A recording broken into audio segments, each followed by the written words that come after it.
Assalamualaikum warahmatullahi wabarakatuh. Selamat pagi teman-teman. Perkenalkan, nama saya Rizky Abdul Rashid dengan NIM 231090300236, Prodi Teknik Mesin, kelas 02 MSSM 002. Saya dari regular B. Tugas pendahuluan material.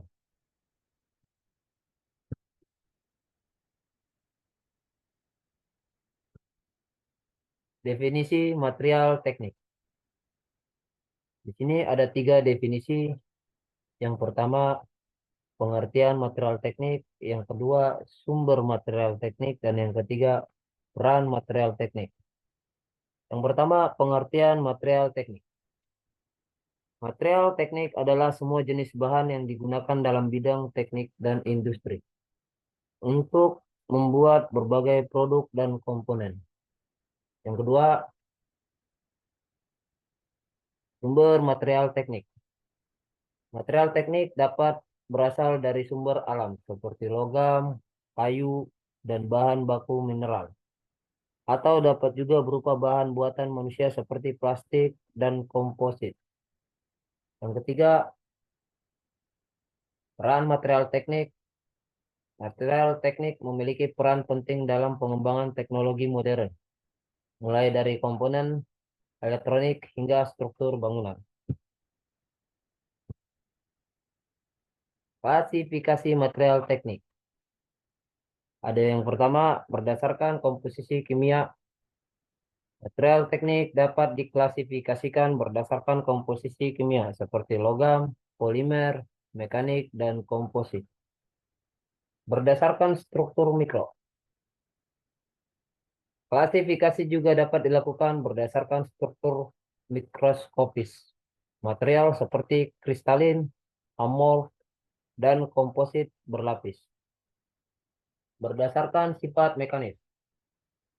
Selain itu, material juga dapat dikelompokkan berdasarkan sifat mekanis seperti logam, polimer, mekanik, dan komposit.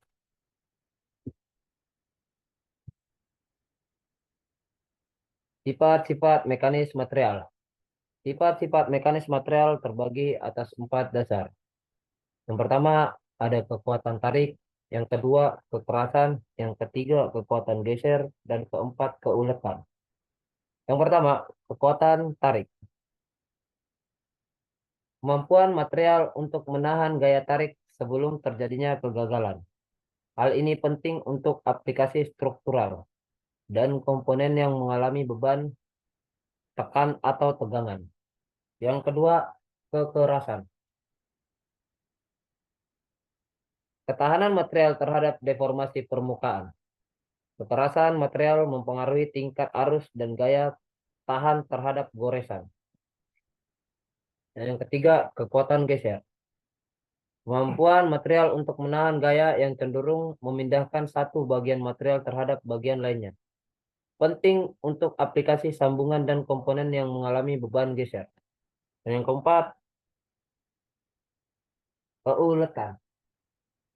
Kemampuan material untuk berdeformasi secara plastis sebelum terjadi kegagalan. Hal ini penting untuk aplikasi yang membutuhkan keamanan dan keandalan. Sifat-sifat mekanis. Sifat-sifat mekanis di sini saya definisikan ada 4. Yang pertama density, dan yang kedua konduktivitas, yang ketiga kekerasan, dan yang keempat ketahanan korosi. Yang pertama density.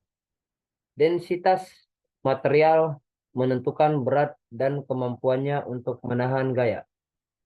Material dengan densitas tinggi seperti logam cenderung lebih kuat, namun juga lebih berat. Konduktivitas. Kondukti, Konduktivitas termal dan listrik suatu material mempengaruhi penggunaannya. Logam umumnya memiliki konduktivitas yang tinggi, sedangkan plastik dan keramik cenderung lebih buruk. Dan yang ketiga, kekerasan. Kekerasan material menentukan resistensinya terhadap goresan, deformasi, dan kerusakan. Material yang lebih keras seperti keramik biasanya lebih rapuh.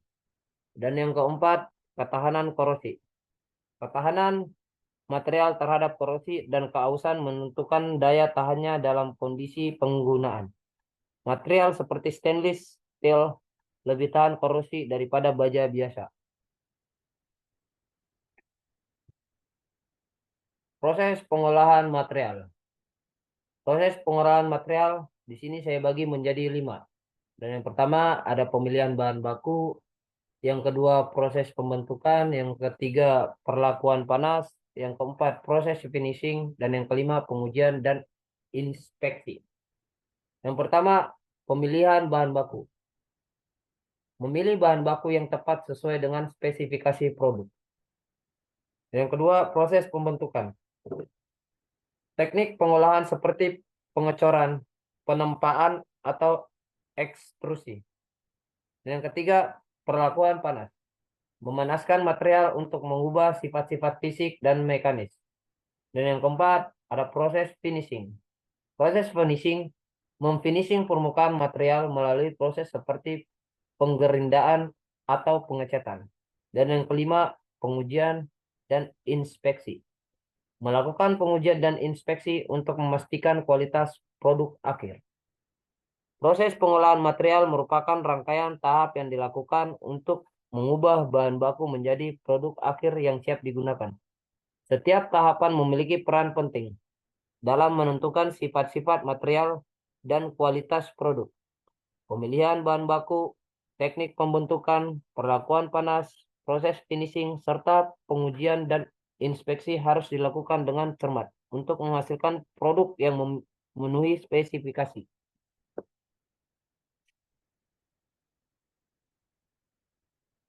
Aplikasi material teknik. Aplikasi material teknik. Material teknik memiliki banyak aplikasi dalam berbagai industri, mulai dari konstruksi, otomotif, elektronik, hingga medis. Setiap jenis material dipilih berdasarkan sifat dan karakteristiknya untuk memenuhi kebutuhan spesifik dari suatu produk atau aplikasi tertentu. Dalam industri konstruksi, material bangunan seperti baja, semen, dan kaca sangat penting untuk membangun struktur yang kuat dan tahan lama. Di industri otomotif, material ringan namun kuat seperti aluminium dan komposit digunakan untuk membuat kendaraan yang efisien dan aman.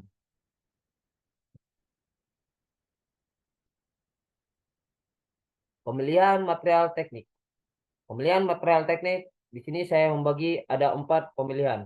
Yang pertama ada analisis kebutuhan, yang kedua sifat material, yang ketiga proses manufaktur, dan keempat faktor lainnya.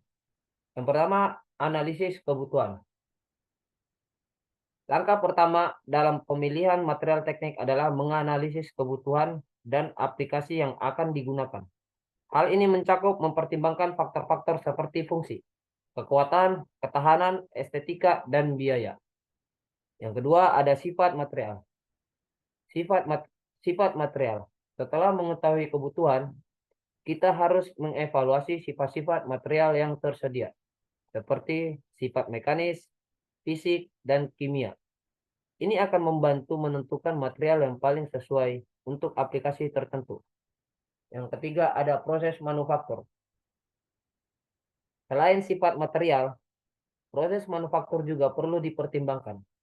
Hal ini mencakup kemudahan fabrikasi, biaya produksi, dan ketersediaan teknologi yang dibutuhkan. Dan yang keempat, terakhir, faktor lainnya. Faktor lain yang perlu dipertimbangkan dalam pemilihan material adalah dampak lingkungan, ketersediaan sumber daya, dan aspek berkelanjutan.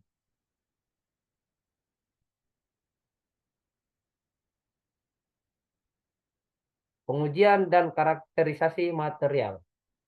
Di sini pengujian dan karakterisasi material saya bagi menjadi 4. Yang pertama ada pengujian mekanis, yang kedua pengujian mikrostruktur, yang ketiga pengujian kimia, dan yang keempat karakterisasi sifat. Penjelasan yang pertama mengenai pengujian mekanis. Pengujian mekanis seperti uji tarik, uji tekan, dan uji impak dilakukan untuk mengetahui sifat-sifat mekanis material, seperti kekuatan, kekerasan, dan keuletan. Yang kedua, penguji mikrostruktur. Pengujian mikrostruktur menggunakan Microsoft Optik atau STEM untuk menganalisis struktur internal material pada skala mikro, seperti komposisi, ukuran butir, dan distribusi fasa. Dan yang ketiga, pengujian kimia. Pengujian kandungan kimia material dapat dilakukan melalui analisis spektroskopi seperti XRF dan AAS untuk mengetahui komposisi unsur-unsur penyusunannya. Dan yang keempat, karakterisasi sifat. Karakterisasi sifat. Karakterisasi sifat material mencakup pengukuran sifat fisik, termal, listrik, dan magnetik yang penting untuk menentukan aplikasi yang sesuai.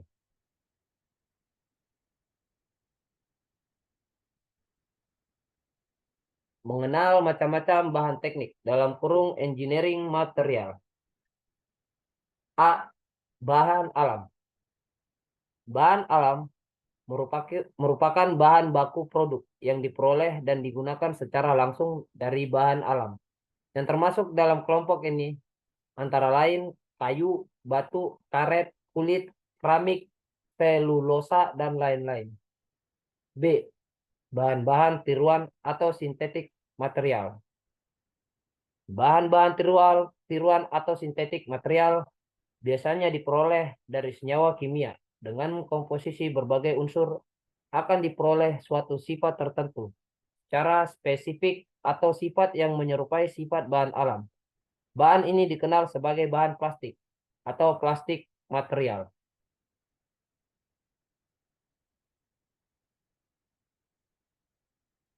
Bahan-bahan logam non-ferro dalam kurung non-ferrous metal. Yang pertama ada lead, timbal, timah hitam, plumbum dalam kurung PB. Yang kedua titanium atau dalam kurung TI. Yang ketiga nikel atau nikolium dalam kurung NI. Yang keempat ada timah putih, tin atau stanum dalam kurung SN. Yang kelima ada seng dan atau sinkum dalam kurung ZN. Yang keenam ada manganes dalam kurung MN. Dan yang ketujuh ada merkuri atau hidragirum dalam kurung HG. Yang kedelapan ada sorimium dalam kurung CR. Yang kesembilan ada aluminium atau dalam kurung AL. Yang ke-10 ada tembaga, koper atau kuprum dalam kurung CU. Yang ke-11 ada magnesium dalam kurung MG. Yang ke-12 ada antimoni atau stibium dalam kurung SB. Dan yang ke-13 ada bismut dalam kurung BI. Yang ke-14 ada platinum atau dalam kurung PT. Yang ke-15 ada boron dalam kurung B. Yang ke-16 ada kadmium dalam kurung CD. Yang ke-17 ada cerium atau dalam kurung Ce. Yang ke-18 ada kobalt atau dalam kurung Co. Dan yang ke-19 ada iridium atau dalam kurung Ir. Dan yang terakhir 20 ada germanium atau dalam kurung Je. Bahan-bahan logam non-ferro saya bagi menjadi 20 bagian. Seperti penjelasan yang ada di gambar ini.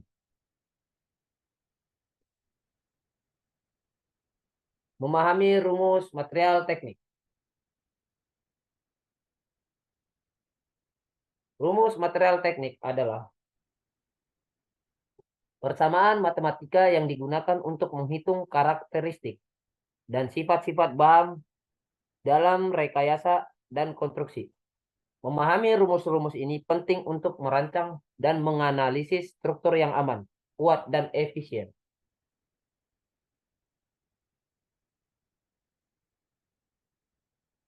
Rumus tegangan dan regangan. Tegangan dalam kurung stres. Tegangan. Tegangan adalah gaya yang bekerja pada suatu bidang. Rumus tegangan adalah O sama dengan F garis miring A, di mana O adalah tegangan, F adalah gaya, dan A adalah luas bidang. Yang kedua ada regangan atau strain. Regangan. Regangan adalah perubahan bentuk suatu benda akibat adanya tegangan. Rumus regangan adalah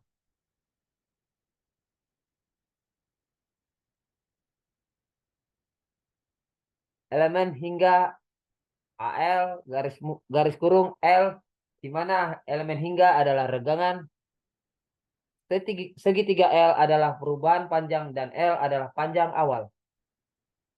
Hubungan tegangan atau regangan. Tegangan dan regangan memiliki hubungan yang linear sesuai dengan hukum Hooke. Semakin besar tegangan, semakin besar pula regangan yang terjadi pada material.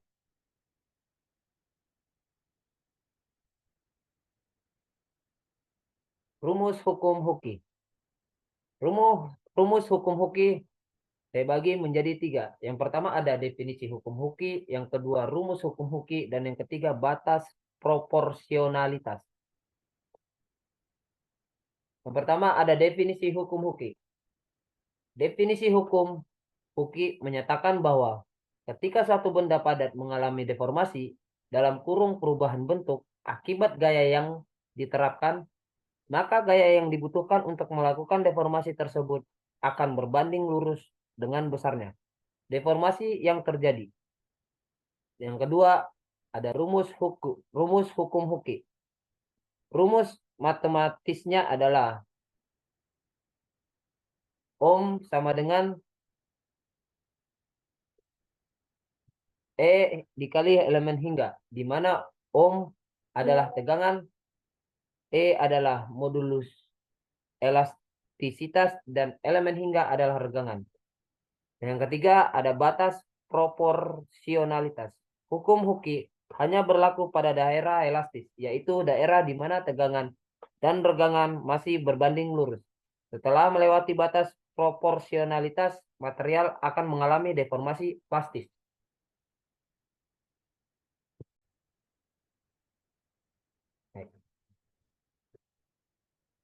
Rumus modulus elastisitas. Yang pertama ada definisi, yang kedua ada perhitungan, dan yang ketiga ada aplikasi. Definisi. Modulus elastisitas adalah ukuran karakteristik material yang menunjukkan kemampuan bahan untuk menahan deformasi elastis akibat gaya yang diberikan. Yang kedua ada perhitungan, di mana perhitungan ini memiliki rumus-rumus seperti rumus modulus elastisitas. Elemen sama dengan Ohm sama dengan dibagi elemen hingga, di mana E adalah modulus elastisitas dan Ohm adalah tegangan dan elemen hingga adalah regangan. Aplikasi. Modulus elastisitas digunakan dalam desain struktur, analisis pergerakan, dan pemilihan material yang tepat berdasarkan kemampuan menahan beban.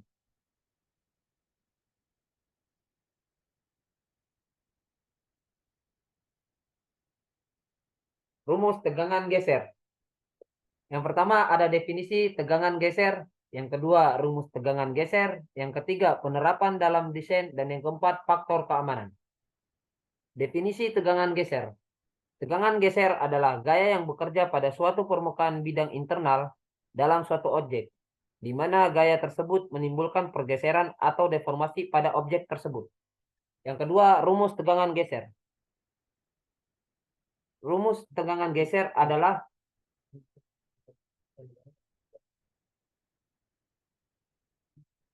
P sama dengan F dibagi A, di mana P adalah tegangan geser, F adalah gaya geser, dan A adalah luas penampang. Yang ketiga ada penerapan dalam desain. Rumus ini sangat penting dalam mendesain elemen struktur yang menerima beban geser, seperti pada sambungan baut atau las dan perancangan penampang balok. Dan yang keempat, faktor keamanan. Faktor keamanan. Dalam aplikasi praktis, perlu diperhatikan faktor keamanan yang memadai untuk mengantisipasi ketidakpastian beban dan variasi material.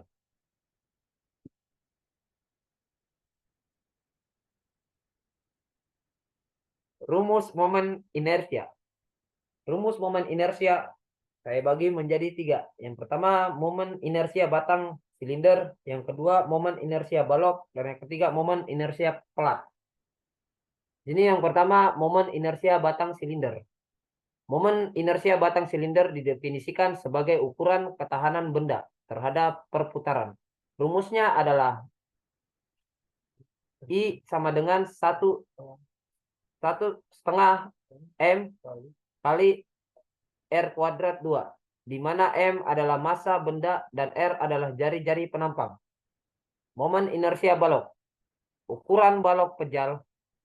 Momen inersia dihitung dengan rumus I sama dengan 1/12 M dalam kurung B kuadrat 2 ditambah H kuadrat 2, di mana B adalah lebar dan H adalah tinggi penampang balok.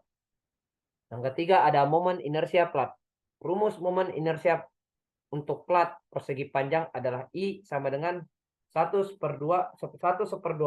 M dalam kurung B kuadrat 3 ditambah H kuadrat 3, di mana B adalah panjang dan H adalah lebar penampang plat.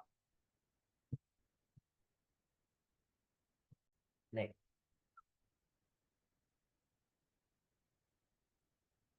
Rumus tegangan tarik dan tekan. Tegangan tarik. Tegangan tarik adalah tegangan yang terjadi ketika suatu bahan atau struktur ditarik. Rumus tegangan tarik adalah gaya tarik dibagi luas penampang. Yang kedua, ada tegangan tekan. Tegangan tekan adalah tegangan yang terjadi ketika suatu bahan atau struktur ditekan. Rumus tegangan tekan adalah gaya tekan dibagi luas penampang. Dan yang ketiga adalah aplikasi rumus. Aplikasi rumus. Rumus tegangan tarik dan tekan digunakan untuk menghitung kekuatan material dalam perancangan struktur bangunan, mesin, dan komponen-komponen lainnya.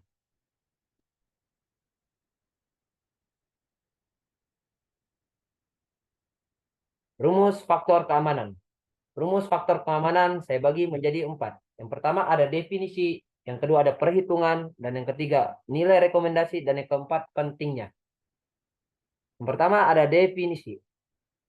Definisi. Faktor keamanan adalah nilai yang menunjukkan seberapa besar kekuatan material melebihi beban yang direncanakan. Digunakan untuk mengakomodasi ketidakpastian dalam proses desain dan manufaktur. Yang kedua ada perhitungan. Perhitungan. Faktor keamanan dihitung dengan membandingkan kekuatan material dengan beban yang direncanakan. Rumus umum. Titik 2, faktor keamanan sama dengan kekuatan material atau beban rencana. Beban rencana. Yang ketiga ada nilai rekomendasi. Nilai rekomendasi. Nilai faktor keamanan yang umum digunakan berkisar antara 1,5 hingga 3. Tergantung pada tingkat ketidakpastian dan konsekuensi kegagalan. Dan keempat ada pentingnya. Pentingnya, faktor keamanan memastikan produk atau struktur dapat menahan beban dengan aman, sehingga mencegah kegagalan, menjamin keselamatan pengguna. Aplikasi rumus teknik dalam desain. Dalam dunia desain, penerapan rumus-rumus teknik sangat penting untuk memastikan keamanan, kekuatan, dan ketahanan struktur. Desainer harus menguasai konsep-konsep seperti tegangan, modulus, elastisitas, dan faktor keamanan agar dapat menciptakan desain yang handal dan andal. Rumus-rumus ini digunakan untuk menghitung beban, gaya, dan tegangan pada elemen-elemen struktur, sehingga desainer dapat memastikan bahwa desain mereka dapat menahan beban yang diharapkan selama masa pakaiannya. Pemahaman yang mendalam tentang aplikasi praktis dan prinsip-prinsip teknik ini adalah kunci untuk menjadi desainer yang sukses.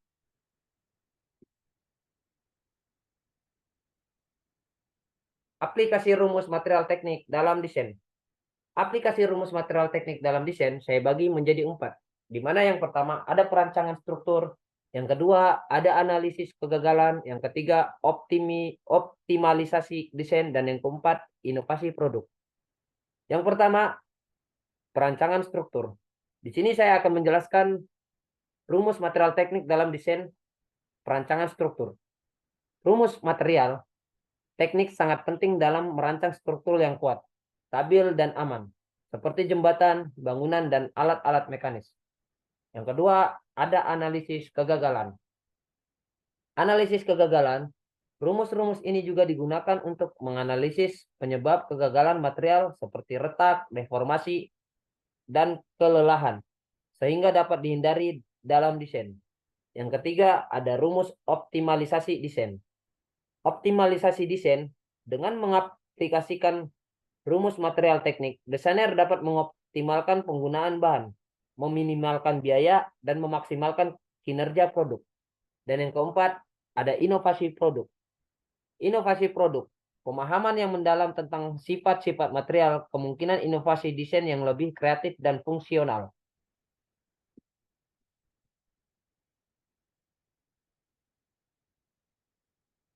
Contoh soal dan pembahasan. Di sini saya ulangi lagi contoh soal dan pembahasan. Di sini saya memberi satu contoh soal, di mana soal yang pertama, soalnya adalah sebuah benda terbuat dari baja dengan kekuatan tarik sebesar 500 MPa. Jika luas penampang benda adalah 10 mm kuadrat, berapa beban maksimum yang dapat ditahan oleh benda tersebut? Pembahasannya, untuk menyelesaikan soal ini, kita perlu menggunakan rumus tegangan tarik, yang dimana ohm sama dengan F dibagi A, di mana ohm adalah tegangan tarik dalam kurung MPa, F sama dengan gaya tarik dalam kurung N, dan A luas penampang dalam kurung milimeter kuadrat. Kita ingin mencari beban maksimum yang dapat ditahan oleh benda, sehingga kita perlu memanipulasi rumus di atas menjadi F sama dengan ohm dikali A. Substitusi nilai yang diberikan. Ohm sama dengan 500 MPa dan A adalah 10 mm persegi. F sama dengan 500 MPa kali 10 mm persegi sama dengan 5000 N.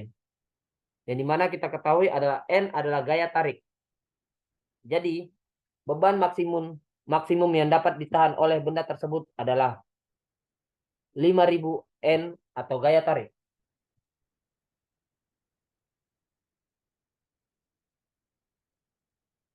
Di sini ada soal yang kedua. Soal yang kedua, sebuah benda terbuat dari aluminium dengan modulus Young sebesar 70 GPa.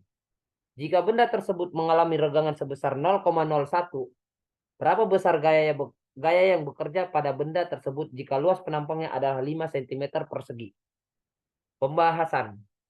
Untuk menyelesaikan soal ini, kita perlu menggunakan rumus hukum Hooke. Yang dimana ohm sama dengan E kali elemen hingga, di mana ohm adalah tegangan atau MPa.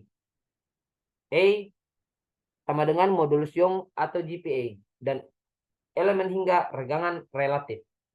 Kita ingin mencari gaya yang bekerja pada benda, sehingga kita perlu memanipulasi rumus di atas menjadi F sama dengan ohm dikali A, di mana F sama dengan gaya atau N, dan A sama dengan luas penampang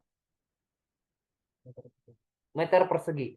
Kita juga perlu mengubah satuan modulus Young dari GPa menjadi MPa. Yang dimana E sama dengan 70 GPa sama dengan 70.000 MPa. Substitusi nilai yang diberikan. E sama dengan 70.000 MPa. Elemen hingga sama dengan 0,01. A sama dengan 5 cm persegi sama dengan 0,0005 meter persegi. Ohm sama dengan E kali elemen hingga sama dengan 70.000 MPa kali 0,0005 meter persegi sama dengan 350 N. Jadi besar gaya yang bekerja pada benda tersebut adalah 350 Newton. Latihan soal. Di sini ada satu tegangan dan regangan. Rumus tegangan, rumus regangan. Soal 1, sebuah batang baja dengan luas penampang 50 meter milimeter persegi diberi beban sebesar 500 Newton. Hitunglah tegangan yang terjadi pada batang tersebut. Dan soal yang kedua, sebuah kawat dengan panjang awal 2 meter meregang hingga panjangnya menjadi 2,05 meter. Karena diberi beban, hitunglah regangan yang terjadi pada kawat tersebut. Nah, modulus elastisitas, Young's modulus. Rumus modulus elastisitas dalam kurung E sama dengan tegangan dalam kurung ohm dibagi regangan elemen hingga. Soal yang pertama, sebuah material memiliki modulus elastisitas sebesar 200 GPa. Jika material tersebut diberi tegangan sebesar 100 MPa, berapa besar regangan yang terjadi pada material tersebut? Sekian tugas saya. Assalamualaikum warahmatullahi wabarakatuh.